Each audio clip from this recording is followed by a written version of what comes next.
D2 Chapter 6 Algebraic Fractions and Formula Exercise 6b Question number 1 Express each of the following as fraction in its simplest form।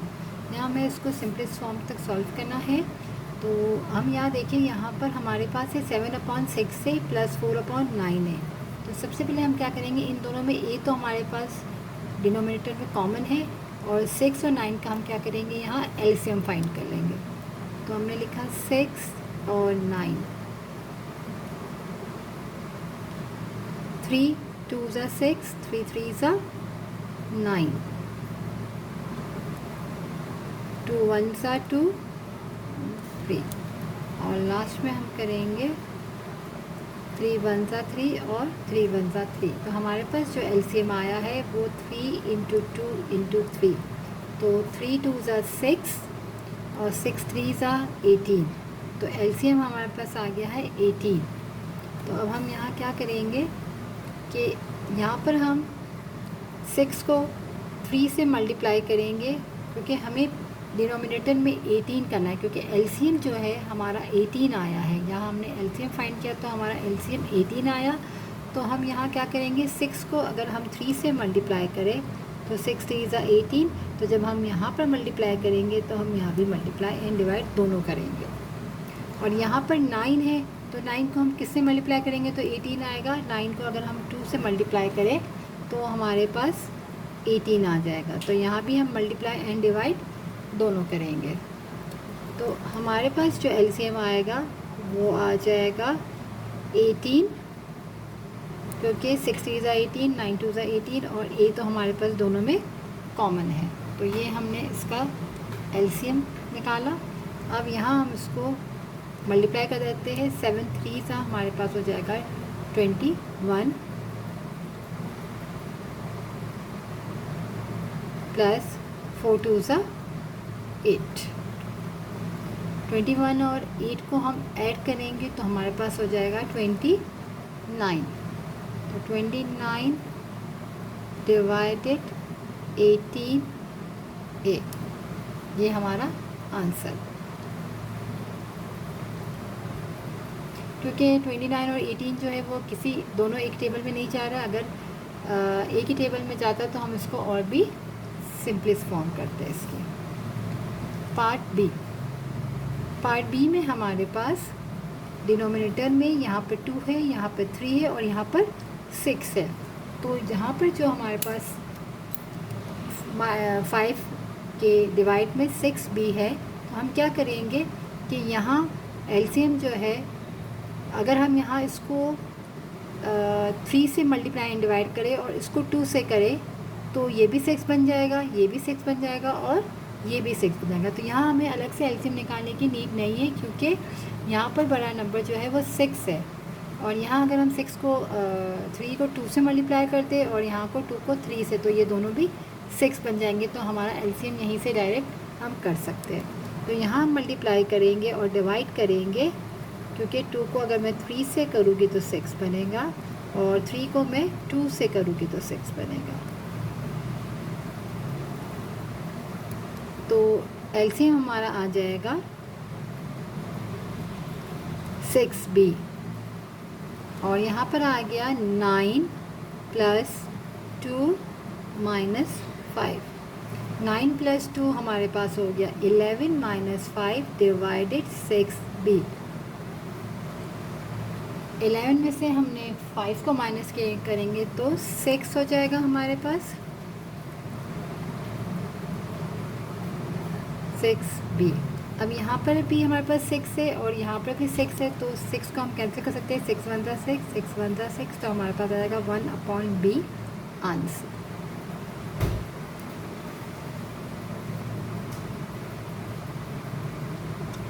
Part C.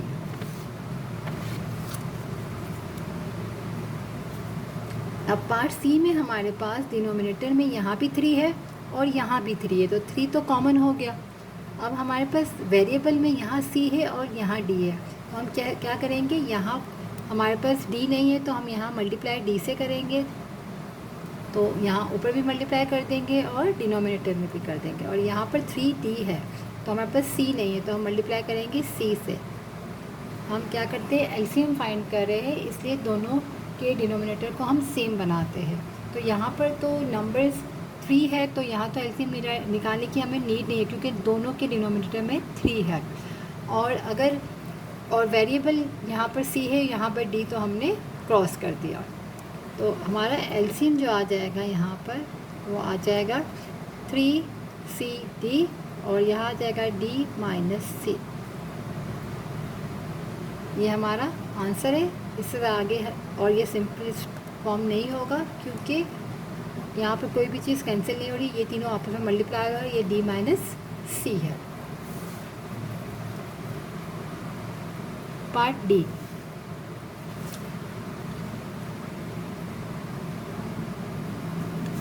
Part D में यहाँ हमारे पास के जो है denominator में, दोनों हमारे पास सेम है, और यहाँ पर नंबर्स जो है वो डिफरेंट है।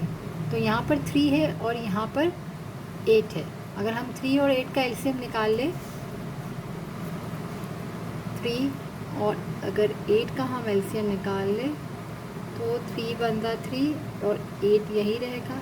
फिर हम उसको करेंगे 2 से, तो 4 सा, फिर हम वापस 2 से करेंगे तो 2 सा, फिर हम 2 से करेंगे तो 1 सा। तो हमारे पास आ जाएगा 2 2 ज़ा 4, 4 2 ज़ा 8, 8 3 ज़ा 24। तो हम यूँ भी एलसीएम निकाल सकते हैं। और जब हमारे पास डिनोमिनेटर में नंबर्स दोनों डिफरेंट टेबल के हो, तो हम क्या करते हैं, इसको हम 8 से कर देंगे और इसको हम 3 से। तो हमारा जो एलसीएम आ जाएगा 3 8 ज़ा 24, क्योंकि इसको मैं, ये 3 है तो ये 8 है, दोनों डिफरेंट टेबल है, तो हम क्रॉस भी कर सकते हैं, यानी इसको हम 8 से कर दें, इसको हम 3 से कर दें। ये भी आप डायरेक्ट भी कर सकते हो, और अगर आपको यूँ समझ नहीं आता तो आप एलसीएम भी निकाल सकते हो। अब यहाँ पर हमारे पास मल्टीप्लाई हम कर लेंगे, यहाँ पर f माइनस 4h डिवाइडेड 3 है, तो यहाँ पर मुझे एलसीएम मेरा आया है 24। यहाँ हम करेंगे 8 से मल्टीप्लाई, और यहाँ भी 8 से, और यहाँ पर हमारे पास आ जाएगा 8k को हम मल्टीप्लाई करेंगे 3 से, और यहाँ भी 3 से। तो डिनोमिनेटर में हमारे पास 3 8 सा या 8 3 सा 24 एलसीएम हमारा आ गया। तो हम यहाँ 24k, अब यहाँ पर 8 जो है वो ये दोनों टर्म से मल्टीप्लाई हो रहा है। अब तक जो हमने पार्ट किए उसमें यहाँ पर एक ही टर्म थी, यहाँ हमारे पास 2 टर्म है, तो 8 जो है वो इन दोनों टर्म से मल्टीप्लाई होगा। तो 8f माइनस 4 8 सा 32h माइनस, यहाँ पर हम ब्रैकेट लगा देंगे। इसका क्या रीज़न है, क्योंकि सेंटर में अगर माइनस होगा तो ये माइनस की साइन यहाँ मल्टीप्लाई होती है। और अब हमारे पास जो क्वेश्चंस गिवन है उसमें यहाँ हमारे पास 2 टर्म है। अगर यहाँ एक टर्म होती तो हम डायरेक्ट माइनस के साथ लिख देते, बट यहाँ पर 2 टर्म है, यानी माइनस जो है उन दोनों टर्म से मल्टीप्लाई होगा, और जब भी माइनस मल्टीप्लाई होता है तो साइनेज चेंज हो जाती है, इसलिए मैंने यहाँ पर ब्रैकेट लगाया। अगर आप भी लगाओगे तो आपकी मिस्टेक नहीं होगी। तो 3 को हमने मल्टीप्लाई किया, तो 3 2 ज़ा 6f माइनस 3 5 ज़ा 15h। अब हम नेक्स्ट स्टेप में कर लेंगे इसको open, 8f minus 32h minus 6h plus 15h। यहाँ जब हमने ओपन किया तो साइनें हमारी चेंज हो गई, डिवाइडेड 24k। अब हम क्या करेंगे, यहाँ 8f है, ये भी 8f है, तो हम इसको अरेंज कर लेते हैं कि 8f के साथ हमने माइनस 6f को लिख दिया, और माइनस 32h के साथ हमने 15h को लिख लिया, डिवाइडेड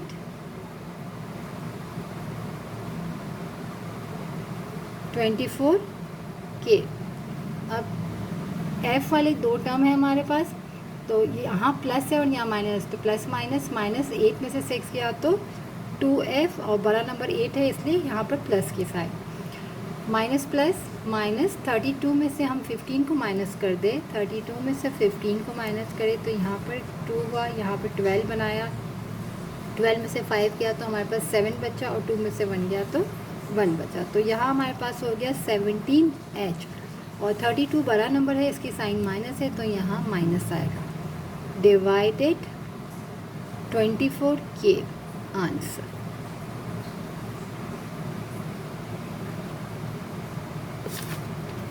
पार्ट ई।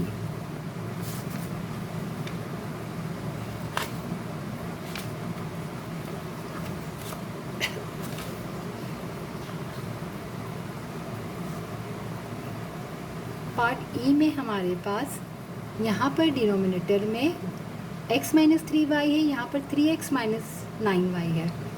तो अब तक हमारे पास यहाँ पर नंबर्स और वेरिएबल्स होते थे और एक टर्म होती थी, यहाँ पर 2 टर्म हैं।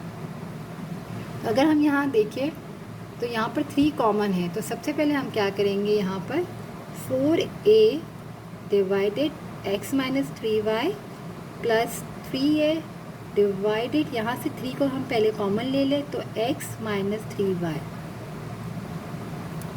क्योंकि जब हम मल्टीप्लाई करेंगे तो 3x और 3 3 9y, तो यहाँ हमने क्या किया, कॉमन ले लिया। जब हमने कॉमन ले लिया तो अब देखिए तो हमारे पास x माइनस 3y दोनों में कॉमन है एलसीएम में। तो यहाँ पर हमारे पास 3 है, यहाँ पर 3 नहीं है, तो हम क्या करेंगे, यहाँ पर भी 3 लाने के लिए मल्टीप्लाई 3 और मल्टीप्लाई 3, ताकि हमारा एलसीएम जो है वो फाइंड हो जाए। तो एलसीएम क्या आया, 3x माइनस 3y। 3 को 4 से मल्टीप्लाई करेंगे तो 3 4 12a प्लस 3a। 12a और 3a दोनों ऐड हो रहे हैं, प्लस प्लस प्लस, तो 12 में जब मैं 3 को ऐड करूँगी तो 15a divided 3x minus 3y।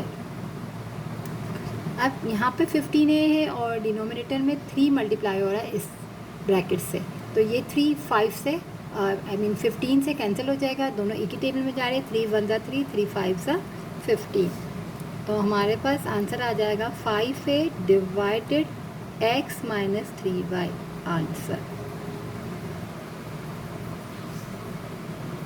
जैसे दोनों जब एक ही टेबल से जा रहे हैं तो हम उसको आगे भी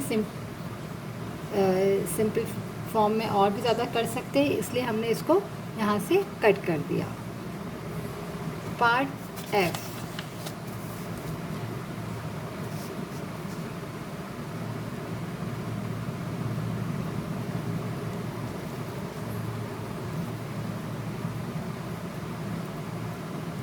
पार्ट एफ में हमारे पास 2z, 6z और 3z।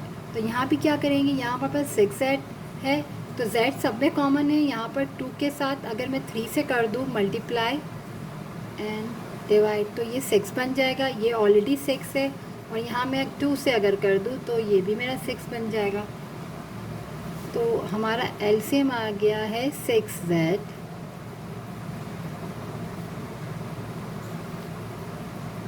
और यहाँ पर 3 जो मल्टीप्लाई हो रहा है दोनों टर्म से, तो 3 को p से करेंगे तो 3p plus 3 3 9 plus p minus 1, तो सेम रहेगा क्योंकि इसके डिनोमिनेटर में ऑलरेडी 6z था। अब यहाँ पर माइनस की साइन है तो मैंने क्या किया, यहाँ पर भी ब्रैकेट लगा दिया, और 2 2 4p प्लस 2 1 2। अब मैं इस ब्रैकेट को ओपन करूँगी क्योंकि साइन मेरी चेंज हो जाएगी। 3p plus 9 plus p minus 1 minus 4p minus 2 divided 6z।